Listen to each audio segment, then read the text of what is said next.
Number 6, misconception. FHA is only for first-time home buyers. We kind of covered this before. Yep. Let's get a little bit more into that. But FHA is only first-time home buyers. Yep. Anyone can use FHA. If you have more down payment, probably don't use FHA. An FHA loan, you don't get out of mortgage insurance. You have to put a minimum of 10% down originally to even ever be eligible to get out of mortgage insurance.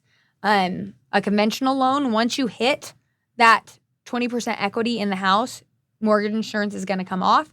So again, if you have a higher down payment, we're probably going to put you into a conventional product anyway. Even if you're a first-time buyer, we're probably going to put you into a different product.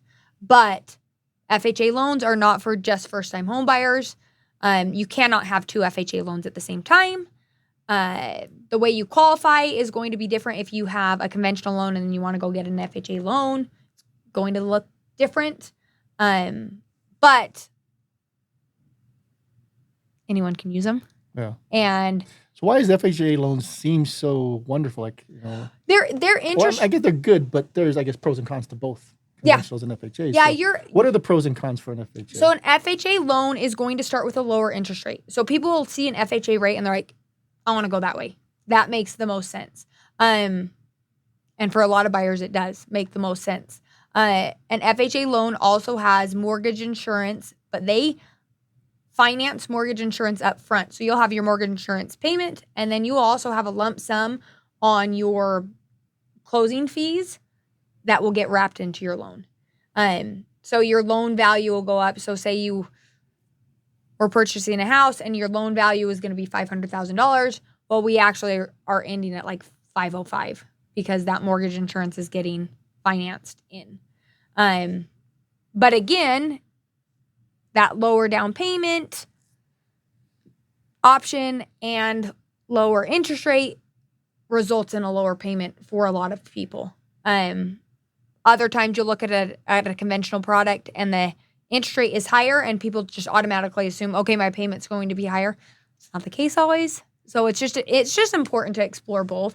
Again, if you're a borrower and you have above a 700 credit score, we're probably looking at conventional. I think the biggest one between the two is just that mortgage insurance, right? It's like you want to pay that mortgage. So with FHA, is that the life of the loan you're paying that mortgage insurance? Versus a conventional, you can stop the mortgage insurance after you've built 20% equity into the home. Yeah. Unless if you put at least 10% down on an FHA program, you're eventually eligible to get out of that mortgage insurance, but no one's sitting in an FHA loan long enough. Right. So I was going to say too, is maybe you start out with the FHA loan. And then you refi. And when the time is right, you refi into the conventional. Get rid of that mortgage insurance. Yeah, and you can do that. It's about a 6-month. You have to make 6 payments.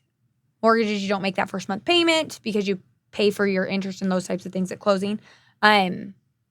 You have to make 6 payments, and then you're eligible to refinance on your loans. Depending on when in the calendar you buy on that FHA, it could be anywhere from 7 to 8 months. You can refi into a conventional. Yeah. And so if your credit score is lower, then it's maybe start this way, then we refi you into something different. Again, so many different ways, so many things to do. Very personalized. It's just not a one cut and dry kind of thing. This is the way you do it. There's so many different routes to go. And again, that's why you come talk to the experts. And don't listen to these misconceptions. Yeah. Don't get it in your head and don't ask questions. Like, ask questions. Yeah. I had a boss back in Hawaii. Thank you, AYK. We call him AYK. I had a boss back when I lived in Hawaii and I worked for him. He was always, never guess. Always ask questions. Never guess. And that was the biggest thing I learned from never guess. Always ask the question. And there's never a stupid question. Yeah, no. Never. No. Because, that same question you may feel like it's a dumb question. I don't know this. But you know what? There's thousands of people that are feeling the same way. Like, I don't want to ask that question because I feel stupid. There's no stupid questions. Well, and I'm like, we have agents that have similar questions. Yeah, I still have questions. Where they're like, oh, I didn't realize that you can, like, that big. That's a big one. If you haven't owned in 3 years, you can go get a new FHA loan. And people are like, what? I had no idea. And I heard that before, but I kind of forgot about it. You forget about it if you aren't doing loans every day. Yeah. So that's a good reminder right there. So let's go to the next one here.